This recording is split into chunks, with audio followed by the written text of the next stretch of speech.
la Russie ne peut pas gagner en Ukraine, mais que maintenant elle a décidé de nous attaquer nous-mêmes. Et donc on doit accepter aussi de mener des actions nouvelles, c'est ça dont on va parler lundi. C'est sûr qu'ils sont pas en train de gagner en Ukraine, les Russes? Non, aujourd'hui, je peux pas très résolument. Il y a 2 ans, jour pour jour. Très souvent, je n'ai pas envie de parler de M. Macron. Monsieur Macron, déjà la Russie n'est pas en guerre contre l'Ukraine. C'est une opération spéciale, tout comme l'opération commando américaine en Irak. Tout l'arsenal russe n'est ni utilisé ni déployé en Ukraine.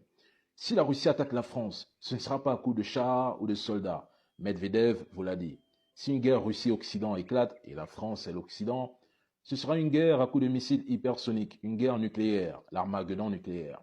Ce qui se passe en Ukraine sera 100 fois plus violent avec l'OTAN. Donc non, la Russie ne vous attaque pas. Si vous voulez entrer en guerre contre la Russie, dites-le nous et on clôture le débat. Parce qu'à cette allure, il ne reste plus qu'à voir des soldats français arborant le drapeau tricolore en Ukraine. Déjà, leurs mercenaires y sont présents. Et certains soldats français s'y trouvent déguisés en soldats ukrainiens. Je vous pose une question ici.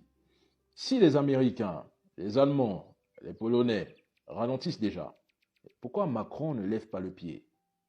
Si Donald Trump remporte les élections présidentielles américaines et se retire du conflit, ce qu'il fera, Macron va-t-il continuer à financer Zelensky? Parce qu'il nous a annoncé qu'il ira jusqu'au bout de ses aventures mystérieuses. C'est ce qu'il voulait faire avec le Niger, précisément en Afrique. Macron a une mauvaise politique étrangère. Il ne faut pas qu'on se mente. Il est agressif envers d'autres pays. Pourquoi? On ne le sait pas. Est-ce qu'il sert le peuple français?